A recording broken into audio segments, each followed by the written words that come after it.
तो जी अब मैं बैक्टीरियल सॉफ्ट रॉट नए वीडियो के साथ हाजिर हूँ। तो बैक्टीरियल सॉफ्ट रॉट, जैसे कि आपको पता है कि डिजीज एंड प्लांट की टॉपिक हमारे जारी है।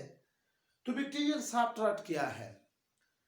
प्लांट का वो डिजीज जो बैक्टीरिया के जरिए कास होती है, जिसमें एक फ्लेशी ताज़ा स्टोरेज ऑर्गन प्लांट इफेक्ट हो और फिर उस वजह से वो स्टोरेज फ्लिशी ऑर्गन प्लांट नरम हो जाए और स्पंजी हो जाए, यानी सॉफ्ट और स्पंजी नेचर हो जाए, तो फिर उस डिजीज को हम कहते हैं बैक्टीरियल सॉफ्ट रॉट। इसके लिए मैं आपको एक छोटा सा एग्जांपल आपको पेश करने जा रहा हूं।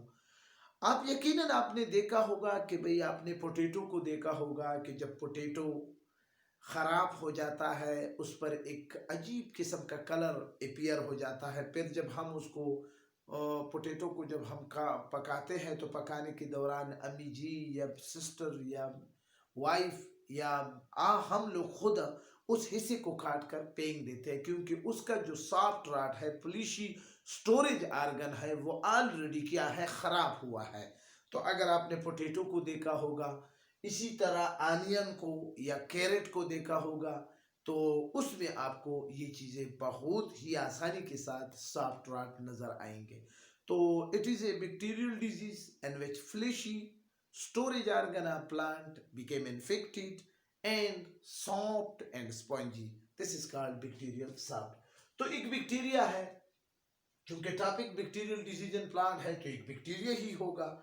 ई कार्टोवोरा आर्नेवेरिया, ई का मतलब है एर्नेवेरिया, कार्टोवोरा। ये जी विक्टम कौन कौन से प्लांट में है? पोटैटो है, सोलोनम ट्यूबरकम, और आनियन है, इलियम सीपा, कैरेट में यानी गाजर में, आनियन प्याज को कहते हैं, साइंसी नाम है एलियम सीपा। काइंडली वीडियो को बार बार सुने ताकि ये साइंसी बॉटैनिकल नेम भी आपको आसानी के साथ याद हो जाए। इलियम सीपा, कैरेट यानी गाजर, डिकस डिकस कार्टोवोरा, ठीक है ना जी, डिकस कैरोटा जी, टोमेटो टमाटर, लाइकोप्सियम एस्कोलेटियम, लाइकोप्सियम एस्कोलेटियम बीन,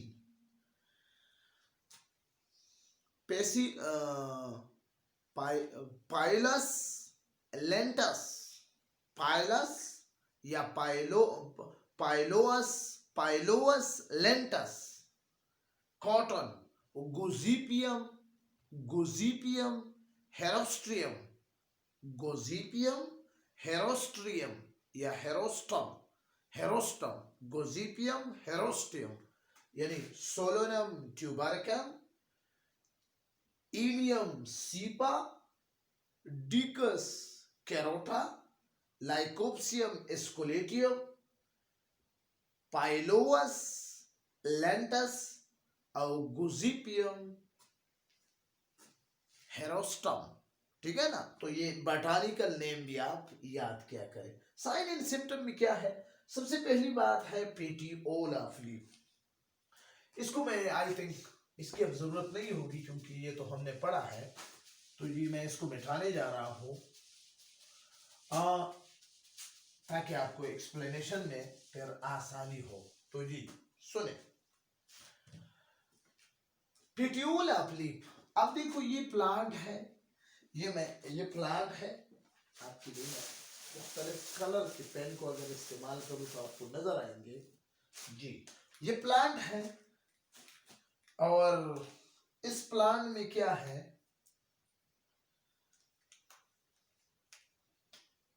जी ये प्लांट है और इस प्लांट के इस हिस्से को ये लीफ है, ठीक है ना। ये हिस्सा पेटियोल कहलाता है, ठीक है ना। आपको नजर आ रहा है पेटियोल जी। तो ये पेटियोल क्या होता है, जब ये इन्फेक्ट हो जाता है तो ये सॉफ्ट भी हो जाता है और इसका कलर भी डार्क हो जाता है। तो फिर हम कहते हैं ये इस बीमारी का एक अलामत है, ठीक है।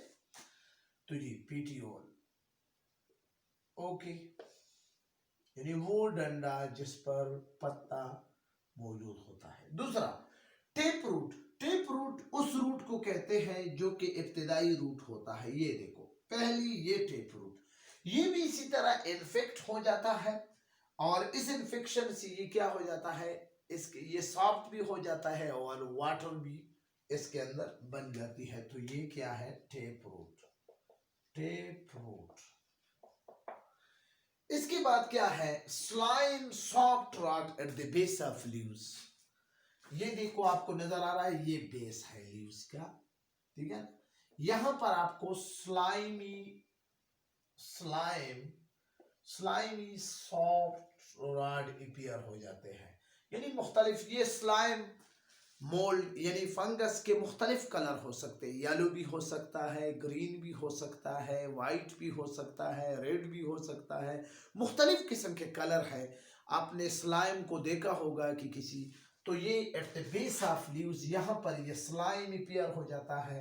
मिसाल के तौर पर ये यहाँ पर इस तरह अपीयर हो जाता है। मिसाल के तौर पर ये मैं कलर इस कलर के जरिए, तो ये जी वो कलर है जिसके जरिए, तो इस तरह, ठीक है ना, और ये पत्ता फिर गिरना शुरू कर देता है।